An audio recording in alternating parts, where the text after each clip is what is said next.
Lift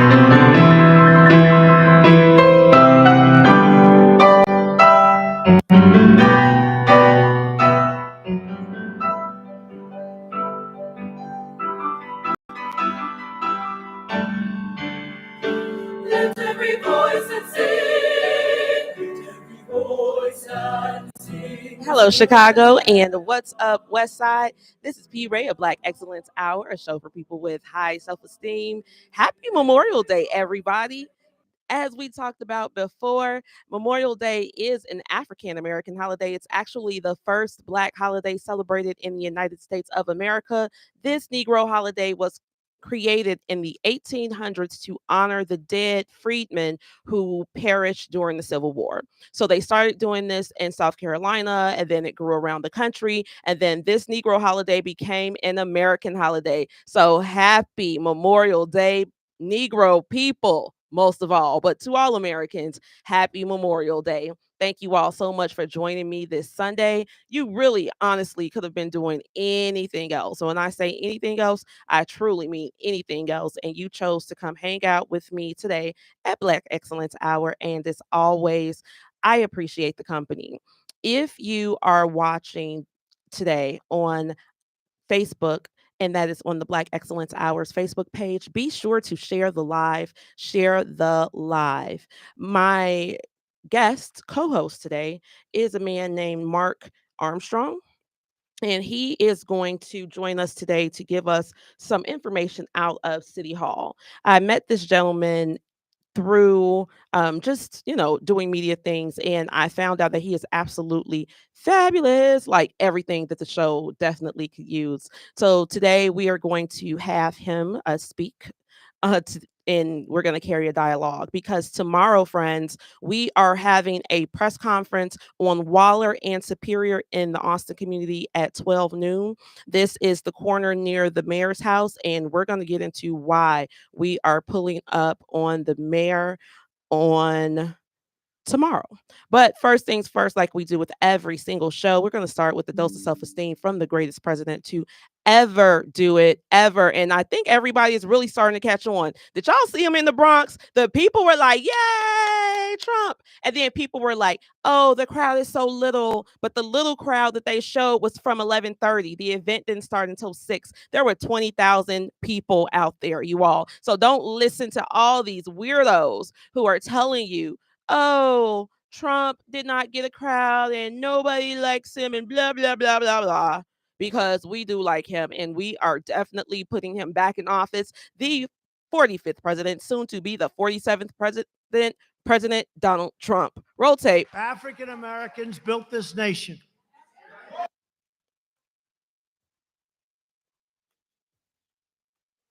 Uh-oh. The tape got stopped. Built this nation. Try it again. You know, you're just starting to get real credit for that. Okay, I don't know if you know that. You're just starting to get, you built the nation. We all built it, but you were such a massive part of it.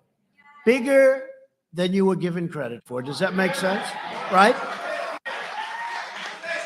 But through generations of blood, sweat, and tears, and you deserve a government that defends your interests, protects your families, and cares for our own citizens first. My administration is fighting with everyone and all our heart to reverse the pain inflicted by Democrat leaders and to deliver hope and opportunity and prosperity for all Americans, but for African American communities all throughout our land. And our agenda is lifting up citizens of every background, race, religion, color, and creed. But while we are fighting every day to build up our nation, the far left only wants to wreck, ruin, and destroy our nation. All right. Again, that was the 47th president. Now, this man is coming to Chicago. I want the world to know that because the Bronx went well, they're coming to Chicago as well. If you don't want him to be in Chicago, just stay at the house. Don't come bothering us. Don't come with your signs. Don't come with your energy. Nobody cares, okay? Nobody cares. We're not going to stop what we're doing. We're not going to cut off the event. We're not going to let you distract us. You're going to waste your bus fare. You're going to waste your gas money. You're going to waste your parking because literally nobody cares. Please just stay at the crib and watch it on live. But for those who do want to come, oh my Lord, is a time about to be had. We want to make this a very Black rally. And when I mean Black, you know, if you've ever gone to a Trump rally, they play Americana music. So that's like Elvis and rock music. And the Negro is American too, y'all. So we want to get some Black people music at the next rally. And that is our goal. Moving on, let's get straight to the show because the show has to go on. First things first, Jim Crow Joe is not primetime ready. He went to West Point a couple of days ago and he gave a speech that was really, really sad, y'all. I mean, it wasn't the things that he was saying that was sad, but it was how he was communicating. Joe is not going to be able to debate my Donnie. I just don't think that he is. And I believe this because Joe stated that when my Donnie verdict is announced, he's going to do a live address from the White House. So I think they already have the fix in that, you know, they're going to find the man guilty. And then Jim Crow Joe is going to say, I don't want to debate a felon, but it's really because he cannot do it. Y'all check this out. Roll tape. Fracture.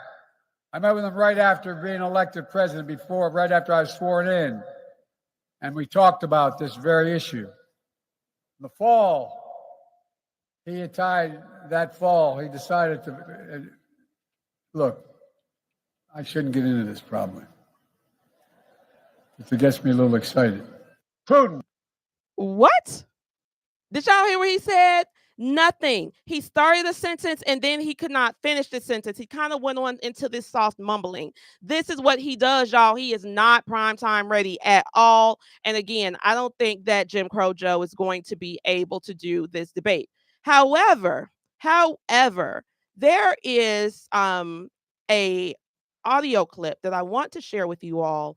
And this audio clip is from when Jim Crow Joe could properly communicate very well. In this clip, this is Jim Crow Joe talking about putting Black children in concentration camps. And I know y'all are like, P-Ray, putting Black children in concentration camps. What are you talking about? But I'm going to let you hear it out of the 46th president, Joe Biden's mouth. Roll tape. There's a second thing that we all have agreed upon.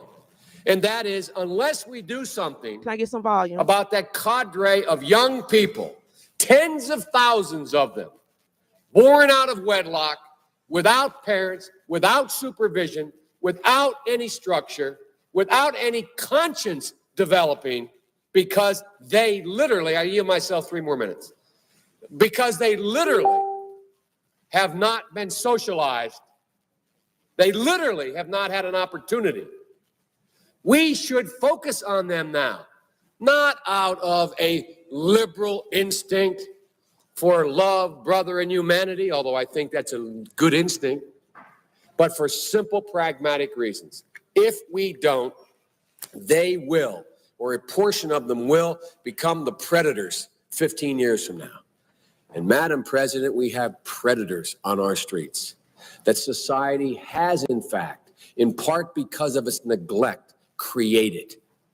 Again, it does not mean because we created them that we somehow forgive them or do not take them out of society to protect my family and yours from them. They are beyond the pale, many of those people. Beyond the pale. And it's a sad commentary on society. We have no choice but to take them out of society. And the truth is, we don't. All right.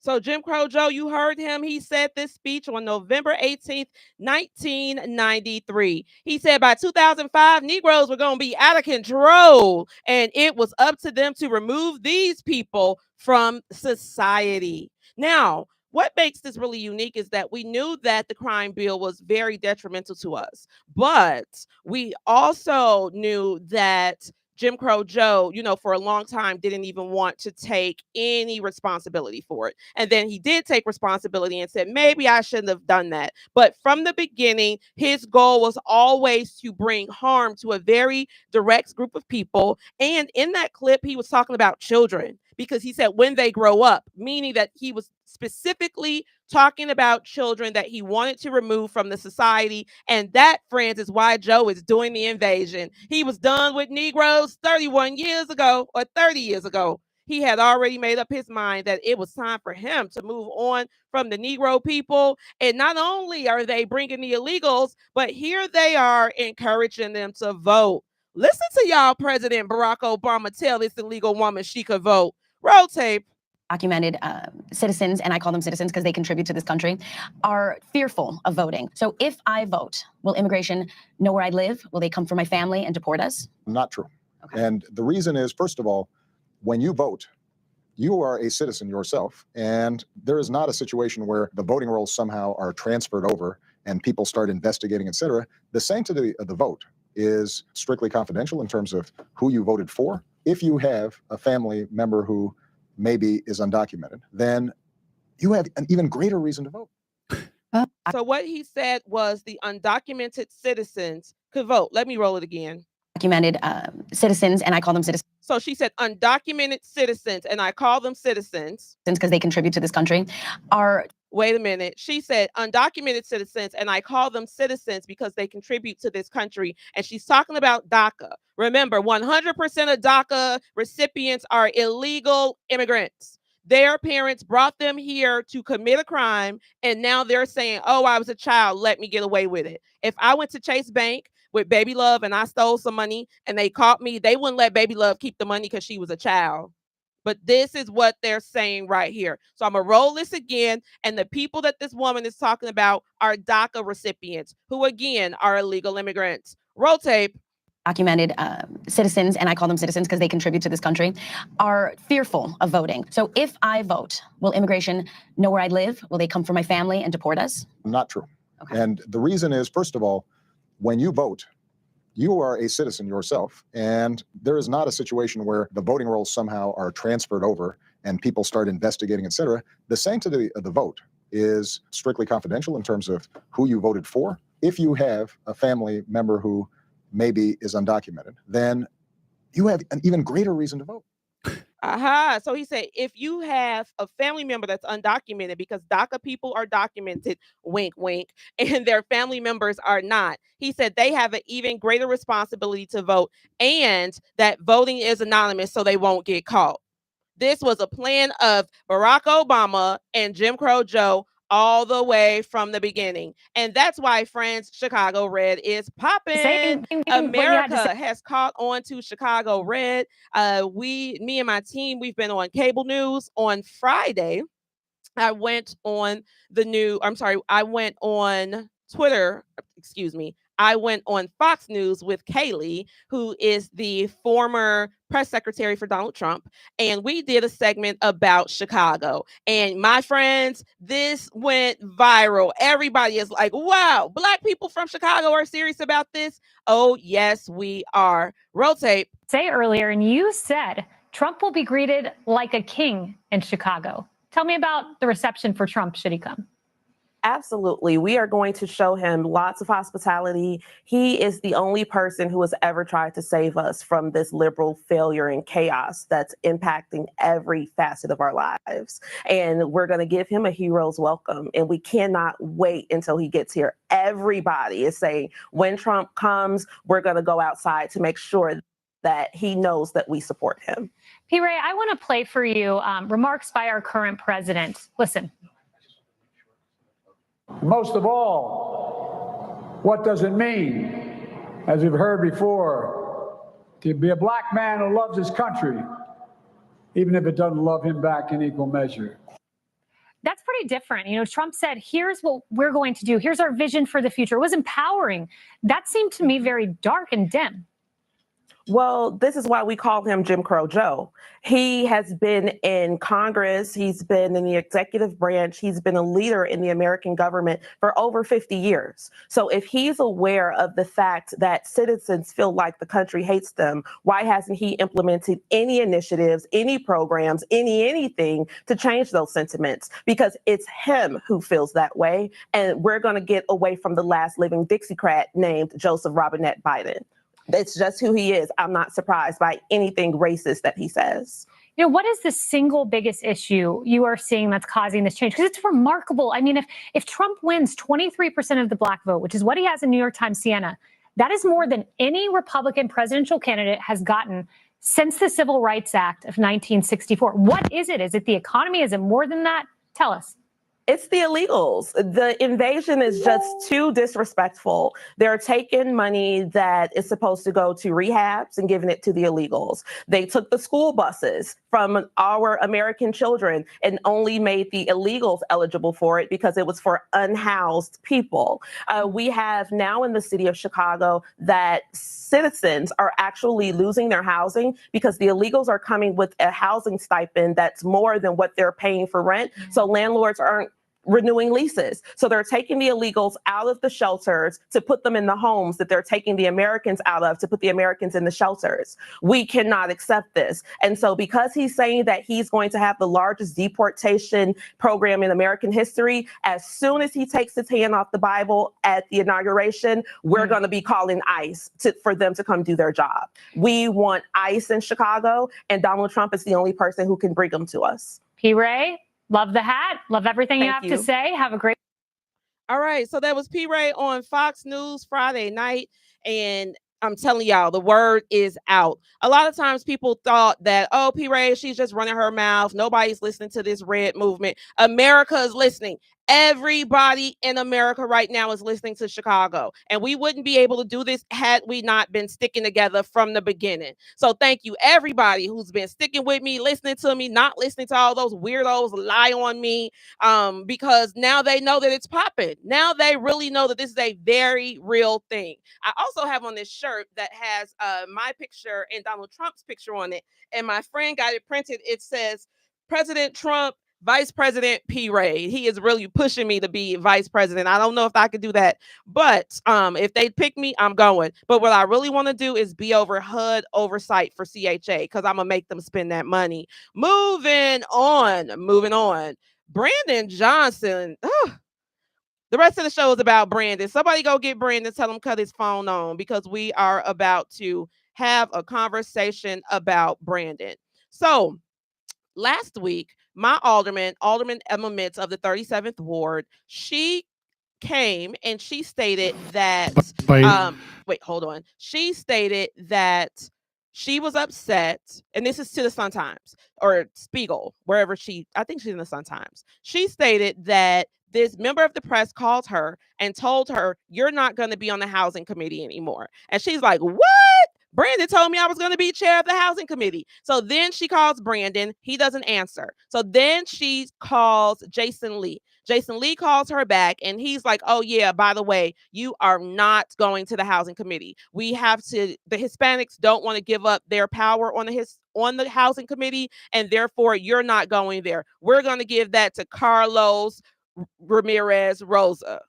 What? Carlos, well, let's listen to Brandon first. Let's listen to Brandon because Carlos is the same man who was pushing her in the city council, making her feel bad in the city council. The same man who bullied her. The city council voted to remove him from all of his leadership positions. They voted to remove him as floor chair, which still has not been done. And now Brandon is about to give this man Emma Mitt's job. Listen to Brandon. Previously apologizing on the floor, almost being censured, resigning his post. Yeah, first of all, Alderman Ramirez Rosa is a leader. He's one of my strongest allies, and what he has done in city council over the course of his time is remarkable.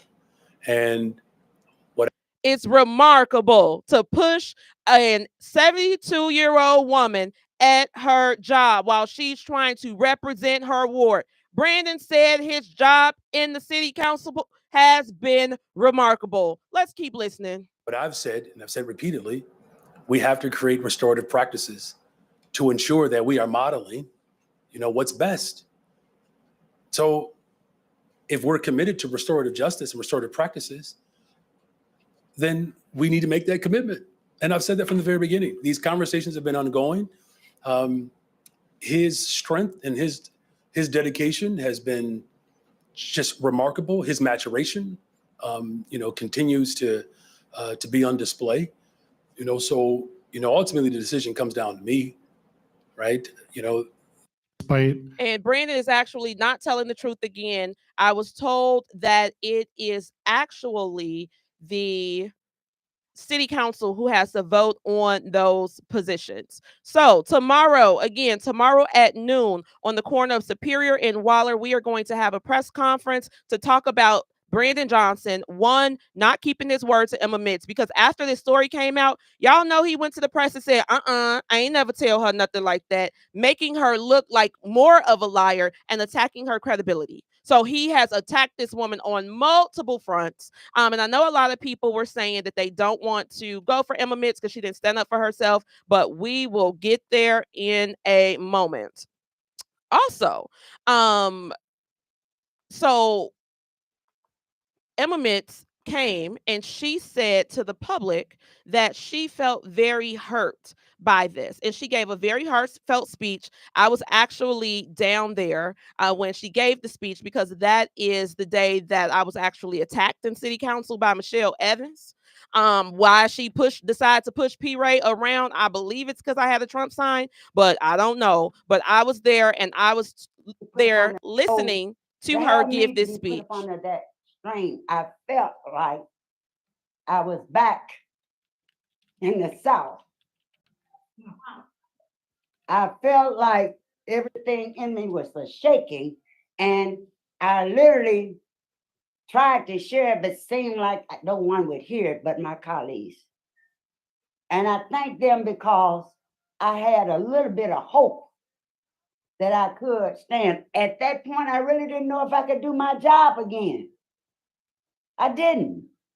It's definitely, if this what I have to put up with, if this what women have to put up with, somebody better stand up for not only me, but any young women who get abused. That's the problem with Black women today. And I'm a strong Black woman that believe in fairness, to have faith, to work out your differences, agree and disagree, but have respect. So that was Emma Mitz saying that he made her afraid to do her job. She didn't even want to come back to work. She felt like she was in the South. She was shaking. This man, Carlos Ramirez Rosa, did this to Emma Mitz while trying to disenfranchise the 37th ward. She said she didn't even think she could do her job, which meant our entire ward was then impacted because he's now attacked her and made her not comfortable enough to do her job. She accepted his apology, and now Brandon gave Carlos Emma's spot. Is that okay? She said that she believed that this happened because she is a Black woman. And I totally agree. Because, see, Brandon Johnson carries himself as a dictator of sorts down at City Hall, and we cannot and will not accept that from him. What do we do in these types of situations? 773-345-9977. Let's go to our guest host. Mark, are you with us? Welcome to Black Excellence Hour. Hello? Hello? Okay, we're going to put you back in the queue. Let's try this one. Welcome to Black Excellence Hour. What about now? Oh, yeah, I can hear you perfectly. Can you hear? Yes, welcome to Black Excellence Hour. Yeah, those the answers he gave were to the question I asked, because I was the only one that had the nerve to ask the question straight out at Wednesday's presser. So I basically asked him, Judge Judy, true or false, now that Fran Stillman has dropped this story in the Sun-Times, this is the day after she dropped the story with the dirt, I said, now that we've had half our question that we've been getting at answered, we want you to answer the other question that we have. True or false? Is there a movement to bring him back? And that's when he spilled that mess. And I tell you, after the press conference broke up, I turned to Charlie Wojciechowski from Channel 5 News, and I said, to make sure I'm not gaslighting myself, did he just say he's bringing this fool back? And Charlie just shook his head in as much bewilderment as I did. Wow. And then this guy, and I kind of repeated it around a black colleague who was introducing herself to the City Hall press corps. And then this one of the techs that works on the city council stuff and the press conferences over dipping in the conversation said, well, you know, because I said I need a brandy behind this. And he said, well, you know, alcohol is a major cause of brain damage. I said, after today, I'm willing to take that chance. Wow. So, you know, this is not a good look for Alderwoman Mitz, who I kind of feel close to because she graduated from my parents' alma mater of University of Arkansas Pine Bluff, and I know you're close to her, but she's got to help herself. You know, and I'm glad that you said that, because before we decided to organize the press conference, I called her. Like I called her. I said, I want to make sure I'm in order with you. I want to make sure that, you know, everything's okay. If you're okay with us doing this, if you don't want me to do it, just say don't do it. And she was like, no, do you? So then someone called her when they saw our advertising about it. And that person told me that she told them, don't come. Oh, don't come. Just leave it alone. And I'm like, what? Just leave it alone. So I want to make it clear that what we're doing tomorrow is not about Emma Mitz. She was the victim, yes, but this is not about her, because like Mark just said, she doesn't want to stand up for herself, and that's okay. Well, it's not okay, because going along to get along. This is bigger than Emma Mitz, T. Ray. Think about what Jasmine Crockett had to deal with. And fortunately, she had people that had her back. When she was going at it with Marjorie Taylor Greene, AOC jumped in. None of the men really jumped in, but they supposedly had her back afterward. But they didn't open their cotton-picking mouths at the time.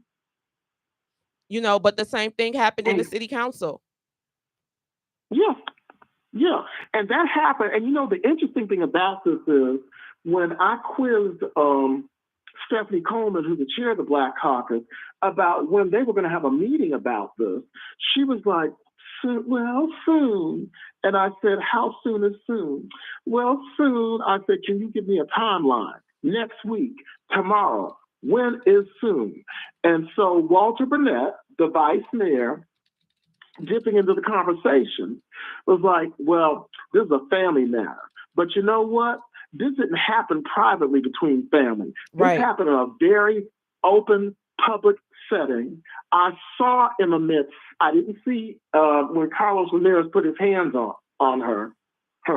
But supposedly, according to one of our press corps members, it's on video of him manhandling her. Mm-hmm. And then Stephanie Coleman somehow getting around that. And the same thing for Nicole Lee, who's one of the Asian members. They call her part of the Asian caucus. Mm-hmm. I said, that's a piece of the Asian caucus with just her and Lenny Ma Hoppenworth, the Filipino on the whole thing, because Nicole is Chinese. Mm-hmm. And I saw Emma stumble out of there like she was in a What's Happening Now club looking a little disheveled. And then not too long after that, here comes Stephanie Coleman marching through or sashaying through at a steady trot and looking like she was hopping mad. And I asked her, I said, Steph, what's going on? I can't talk right now. I got F to do. Oh.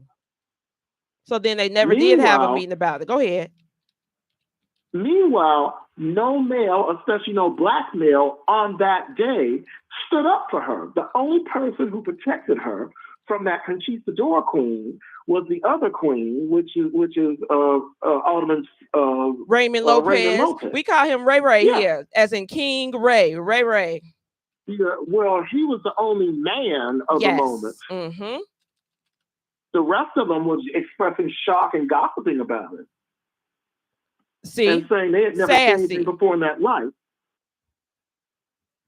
And see, I had never seen anything before like that either. Now, I'd seen altercations during council, city council or village board meetings, but never in my 40 years of covering public affairs have I seen sergeant at arms and techs unilaterally shut down the meeting without an adjournment.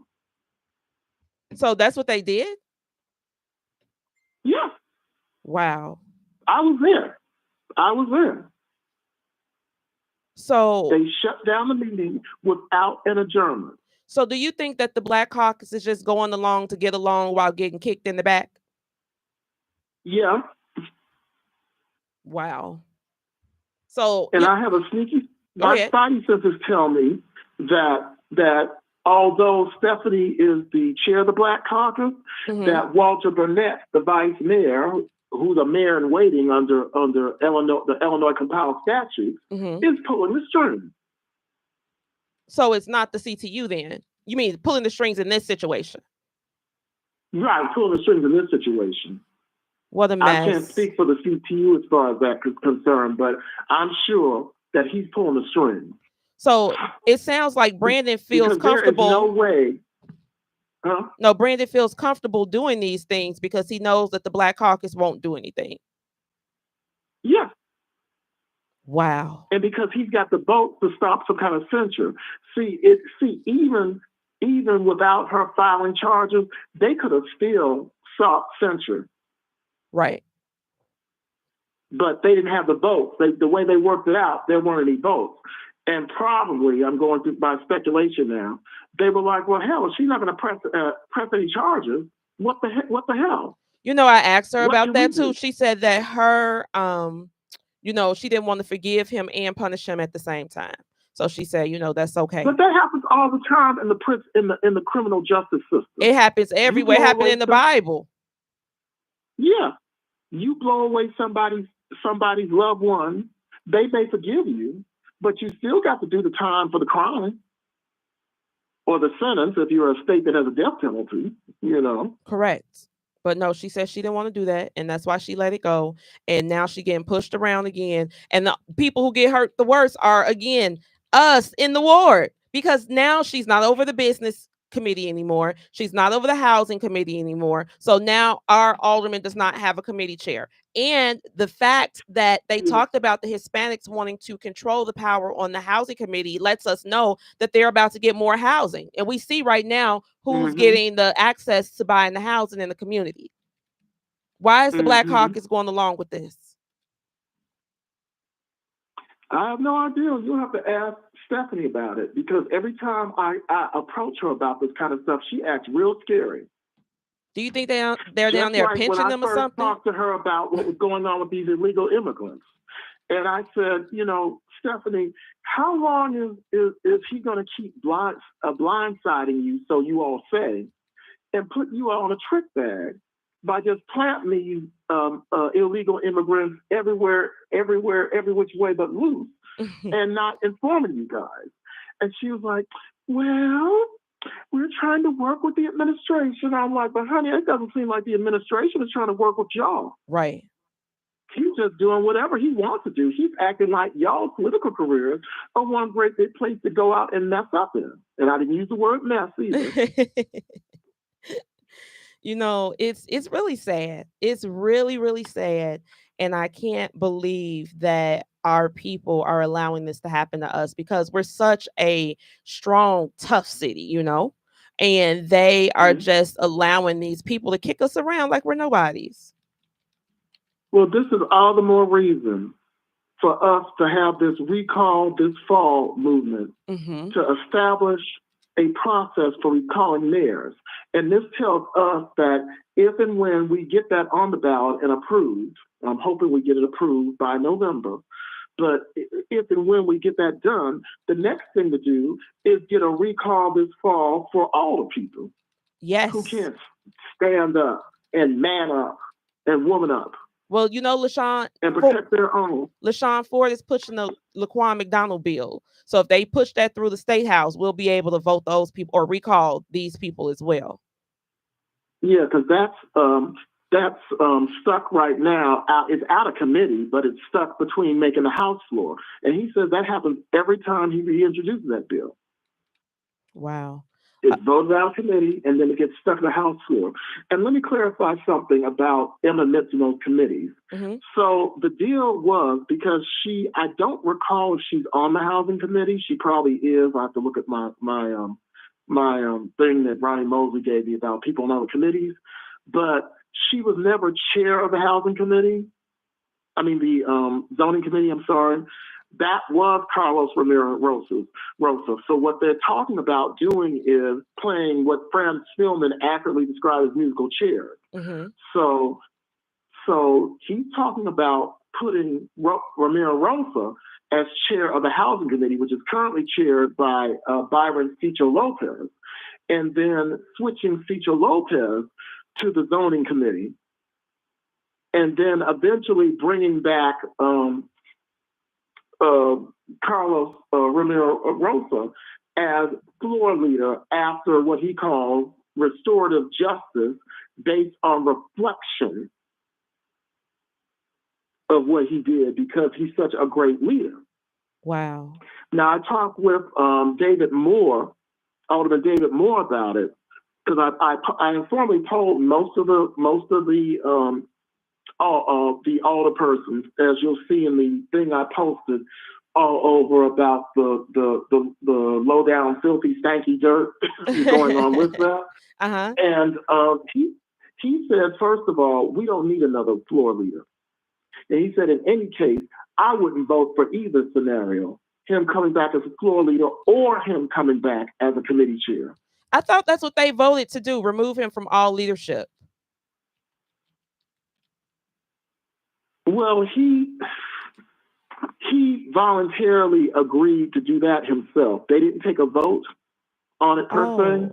Okay. Because Lopez wanted to pursue a censure of him, which meant he would have had to stand there in the well of the council chamber, mm-hmm. and shut up while they talked about his yesterday dirty draws. Wow. That's pretty much that's pretty much between a slap on the hand and a kick in the butt, basically. This is ridiculous. So, this was all a scam. So basically this was all a scam that Brandon was playing down in City Hall. Let me tell you the rest of it. Let me tell you the rest of it, P-Ray. Mm-hmm. So he voluntarily resigned both positions, but it's come to our attention that he never filed a formal letter of resignation for the floor leader. Correct. Yeah. So he never quit. It's pretty much a scam. It was more smoke and mirrors. Brandon ought to be ashamed of himself. See, a lot of times people call me and they're like, P-Ray, you be talking about Brandon like you don't like him. This kind of mess make you not like a person. Like, how do you think? Yeah, especially if you are not going to, especially when you're pulling the race card. Yes, and the West Side card. He's not even from the West Side. He's not from the West Side, America. We did not create this. This is not our culture. We don't disrespect the elderly. We don't lie to people. We don't run scam. We don't make promises and then pull it back. We don't try to play black people for people outside of black folks. That's just not us. So no. Elgin. The man is from Elgin. Yes. And he needs to start saying that. And there's a rumor that he's actually got a place in Beverly. I've heard that. I don't know where that came from. Well, let's take a call. Right now, until we see some proof, that's just hearsay. Right. And he made a joke about it. He said that he doesn't live out there. But let's take some calls. 773-345-9977. We are talking about the misogynoir in City Hall that's being led by Brandon Johnson. Let's go to the callers. Caller, welcome to Black Excellence Hour. Hello? Hello? Somebody calling. Hello? Hello? Yes, welcome to Black Excellence Hour. Are you here? 3, 2, 1. We got to drop you. I've been very patient. Call me back, okay? Let's go to another caller. Welcome to Black Excellence Hour. Hi, P-Ray. This is Dennis, and let's go, Brandon. Let's go, Brandon. Here's my thing about this whole situation. And is that let's go, Brandon, or let go of Brandon? We're going to say let go of Brandon. That's right. Okay. Okay, go ahead. So here's the thing. We have to be careful who we vote for, because every time we vote for somebody who looks like us, it's not part of us. And the way that we voted Brandon Johnson in, it's like it's worse than a disaster waiting to happen on us. Now, all this chaotic is starting to get bigger and bigger and bigger during the election cycle. So you're going to have all these black politicians going to come to the churches, come to the community, and then want our votes one more time again. So we have to be very careful, be more knowledgeable about what the black Democrats are doing to us and what the black Democrats not doing for us. Mm-hmm. So sometimes we got to take accountability who we vote for. When we voted, now some of the black folks celebrate when Trump was out of office, and then you got Joe Biden in. Look what happened. It's flooding with immigration. Prices are high. Inflation. Gas are up. Crime are going up. Now we voted. Now here we are in Chicago. Everybody voted Lightfoot out. And Brandon Johnson didn't do no better than what Lightfoot didn't do. So sometimes we have to be held accountable about who we put into office. So if we vote a white Republican in over a black Democrat, I would sleep good over this. So as far as Carlos Ramirez and stuff, we had to put him on notice that the next time will be the last time you put your hands on a black woman and stuff. Because we cannot accept no more apologies now. And you know something, P-Ray? We have to stop playing defense. Now it's time for us to go on the offense. I agree. And Dennis and everybody, Raymond Lopez has had some problems with Ramirez Rosa's staff putting their hands on him. I believe that I heard that last Monday he was in court with some people, some Latino lawmakers on the county and the city side to accompany him because this aide supposedly pushed him. I think they got a mug shot for him too. Yeah, he had a mug shot. They went to court. Out of control. It's ghetto. And I live in his ward. Lopez? Yes, I live in the 15th. Okay. Well, I'm wondering where is rules of order, which is their parliamentary manual, where are their rules of order as far as people putting their hands on people? I agree. How does that happen? And furthermore, why that lady did not ask for the master arm to have them arrested? They said we cannot. Here's the problem we have.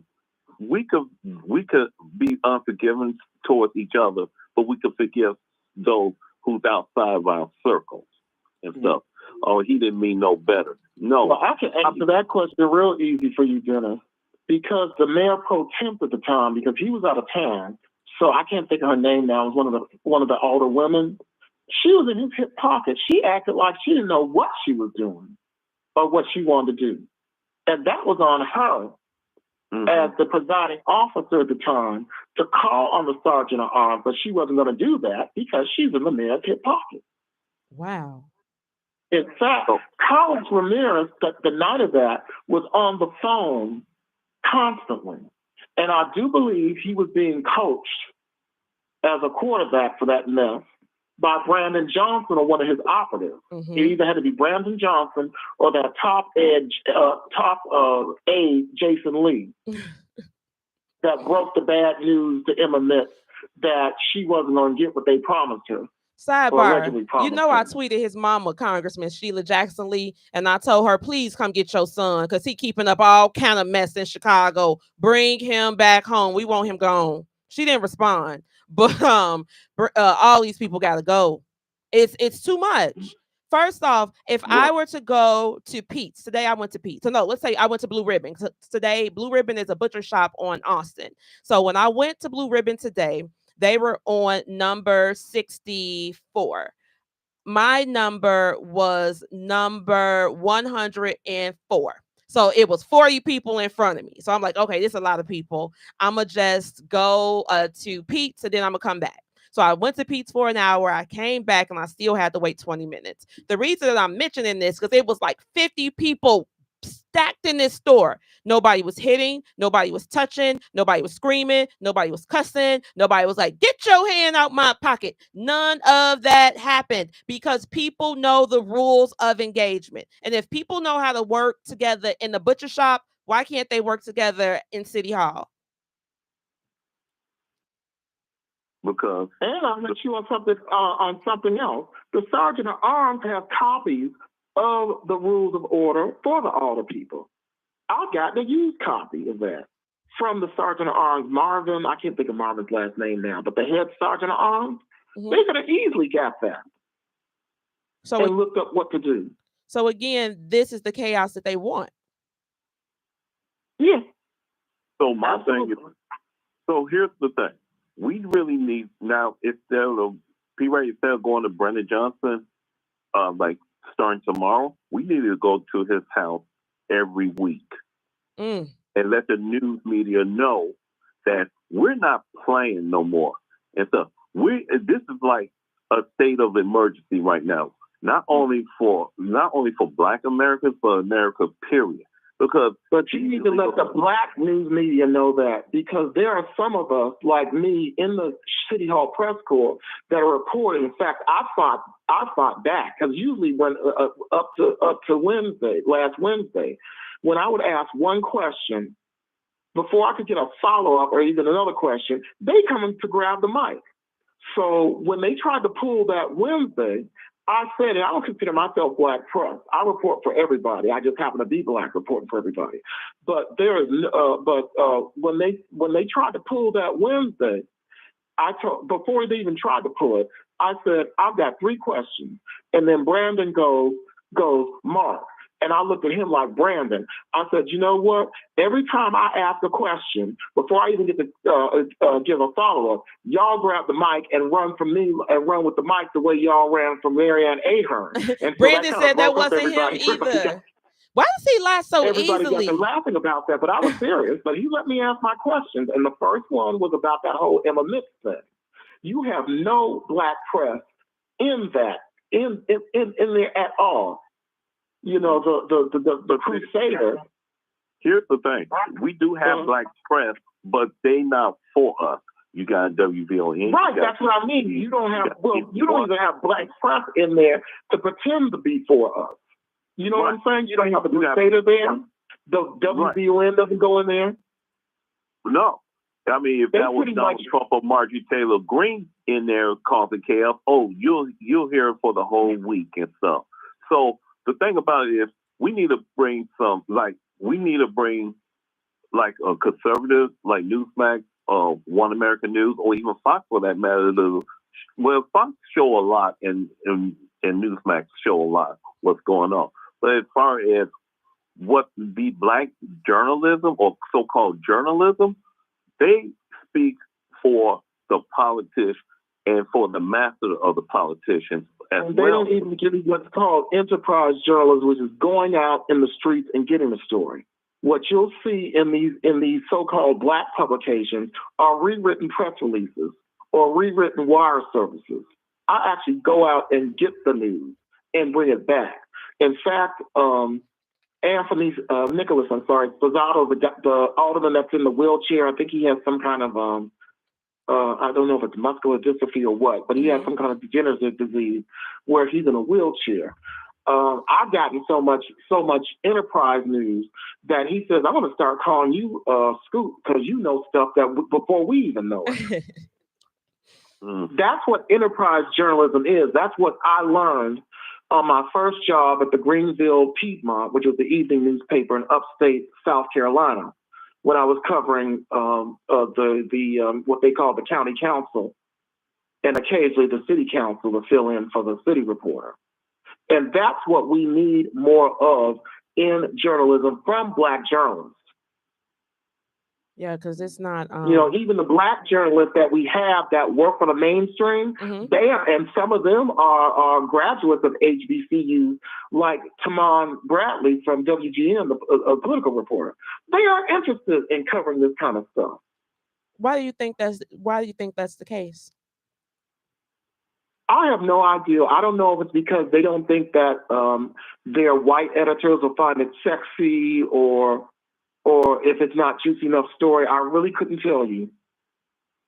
I really couldn't.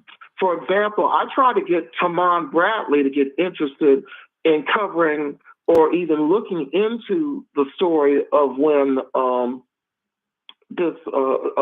Zoe Lay, I believe her name is, got into it with Tony Preckwinkle and called her a house ninja, and she didn't use the word ninja at the open Cook County Board of Commissioners meeting. And then George Blakemore chimed in, but he didn't do it quite directly at her, but he repeated the word. And then Jessica Jackson, the other firebrand, kind of repeated it in so many words, but she didn't use the actual word. They actually made Tony Preckwinkle run. She had to run back there. They also kind of hit a low blow and brought up some of her personal life, like her husband's child co-parenting divorce issues, but and her son and all that. Yeah, I heard her. And she called her by her maiden name, which I didn't know her name was Tony Harris. I said, "Oh, who knew?" I think even the fact Tony Reed. It's actually Tony Reed. Reed, okay. She kept her husband's last name. Her husband, whose name was Zeus rather. His last name is Preckwinkle, and he since the divorce, he's moved back to Scandinavia. So she kept her European surname. Her husband's surname, her married name. No, I'm saying Preckwinkle. That's a European name. Right, so that's what I'm saying. Makes her exotic. She didn't do like a lot of women are doing now, which is when they get a divorce, they drop the married name and go back to their maiden name. Got it. Yeah, she has like Tina Turner. Tina wanted to keep her name, so I get it. I name her Taxwinkle.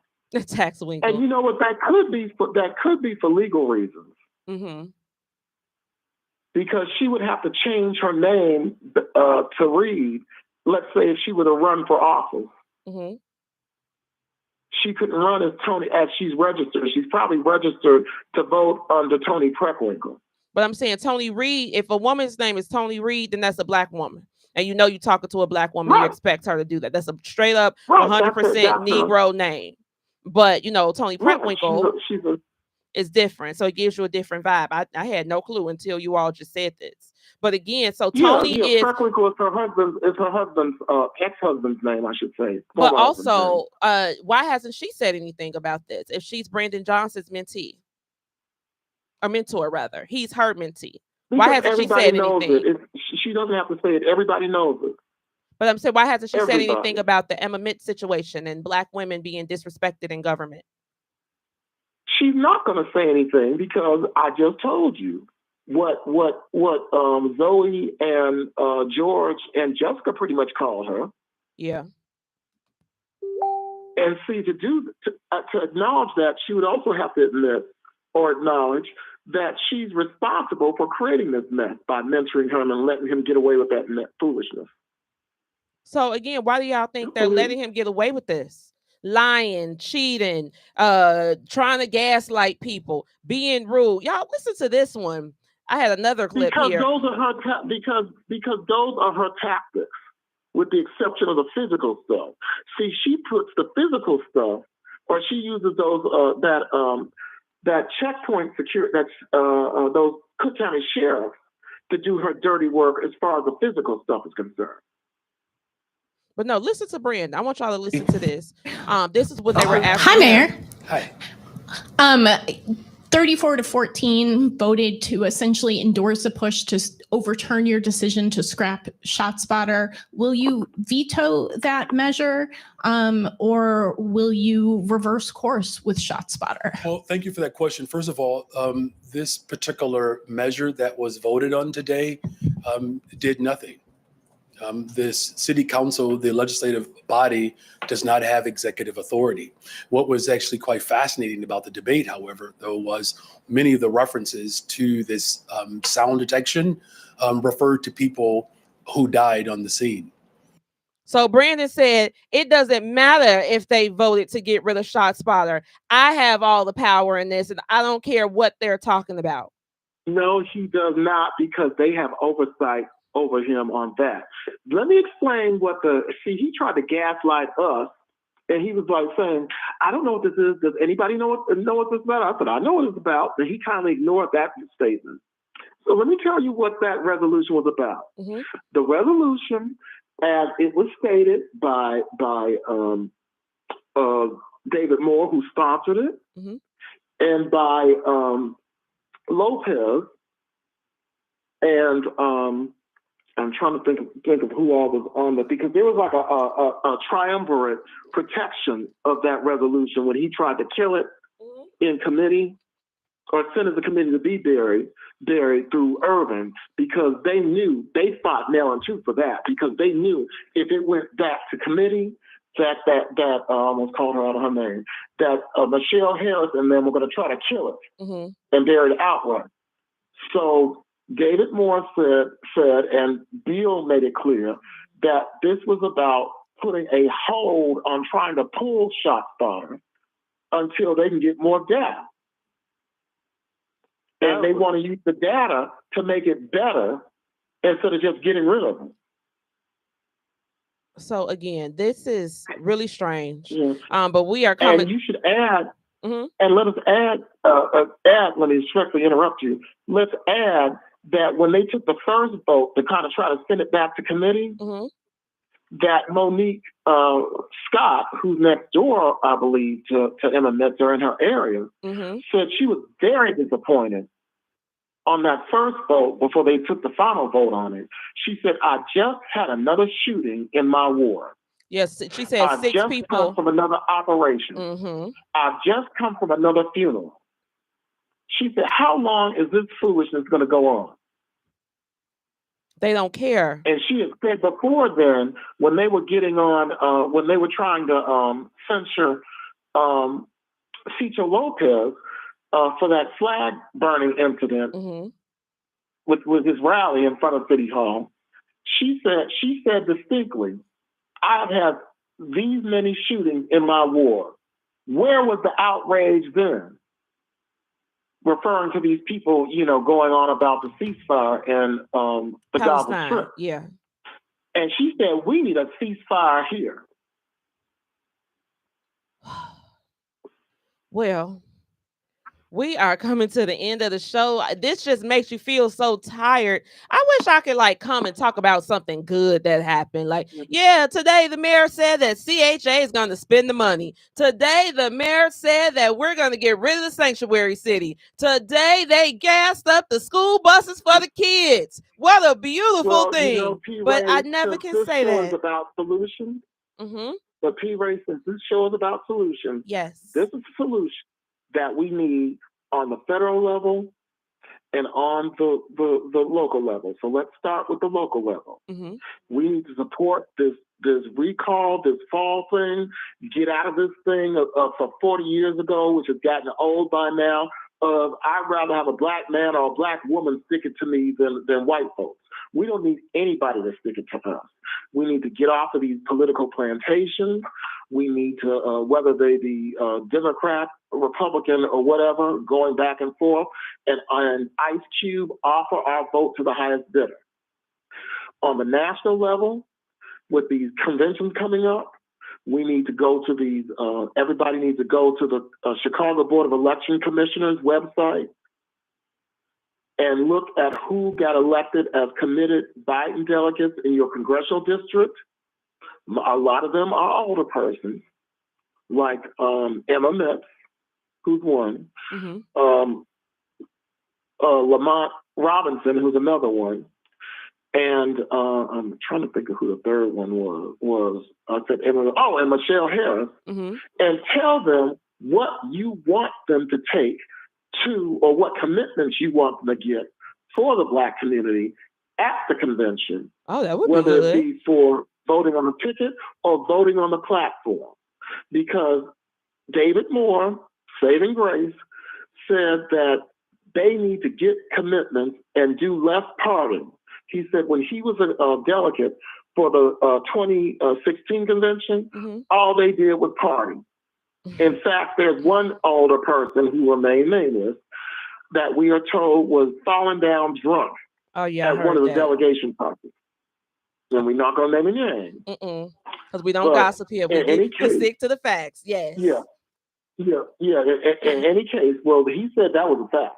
I'm saying we don't have a picture of it. That's what I mean. Right. We don't have any pictures of it, so it's hearsay at this point, without an affidavit from witness. But in any case, we need to tell them this is what you need to do. If you don't do it, your longevity as far as a political career is very endangered, just like Emma Mitchell's health. Yeah, she said she wasn't doing well.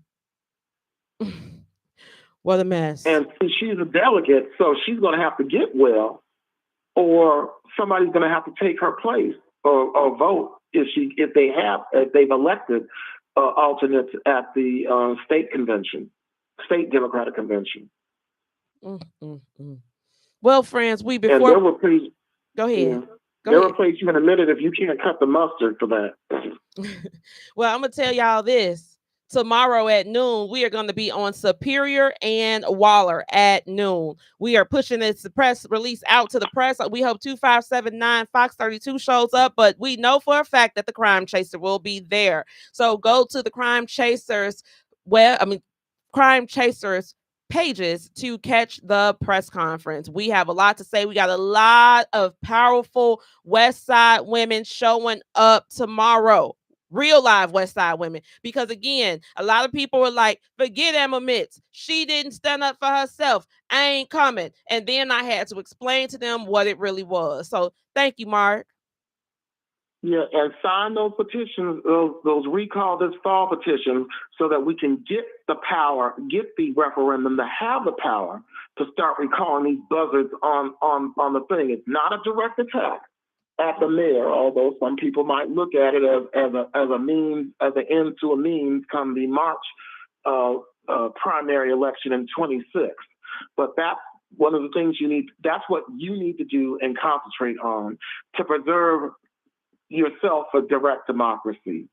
Meanwhile, Strong and Resilient Communities United is at their meeting tomorrow is going to consider a resolution that would be tendered to all the powers that be that we can find if we adopt it, to have some kind of mechanism to protect Black womanhood in elected office. Yes, because this is getting to be outrageous. These people think that they can do any old thing, and we've got to stop the lynching of our Black women in public office. This is not what Ought to Be Well signed up for and wanted for us. Thank you, Mark. You're welcome. And friends. Oh, and by the way, this is the new stepped up Black Excellence Hour. I'll be riding shotgun on a regular basis. That's right. We got a City Hall insider straight on the floor. Thank you, Mr. Mark. City Hall and County. And the county. Yes. Yep. And we'll be looking at other politics. In fact, we got a show coming up next month with one of the lead country music DJ, Black country music DJs, by the way, out of Nashville, to talk about the politics of country music. I'm looking forward to it. See you later, Mark. Yep, and we'll be working on more of that. Okay, thank you very much, P. Ray. You're welcome. Again, friends, that is Mark Armstrong, longtime City Hall correspondent, and he is calling to give us the tea on what is going on. The music is playing, and that means that we are at the end of Black Excellence Hour. And once again, I enjoyed the company. Tomorrow, think. Chicago Avenue and Central, Superior, and Waller. It's right by Chicago Avenue and Central at noon. We are going to be out there. I'm sure Brandon Johnson's going to have the whole hood blocked off, so park and you can walk over. They cannot keep on stepping on our necks, spitting on us and telling us that it's raining and thinking that it's okay to just treat people from the west side how you think you want to treat them. We are not those people. We don't let people push around our elderly. We don't let people disenfranchise us. We don't let people gaslight us. We don't let people play in our faces. And we damn sure do not yield any power to any other groups in the name of unity. Because remember, friends, Jason Lee said that all of this is happening because Brandon wants to keep the Hispanic happy. And guess what? The Negroes are going to be happy too, even if we got to go get it ourselves. This is P. Ray of Black Excellence Hour, a show for people with a high self-esteem. I love you, I love you, I love you, and mwah. See you tomorrow. A ball is getting ready to be had. Ciao.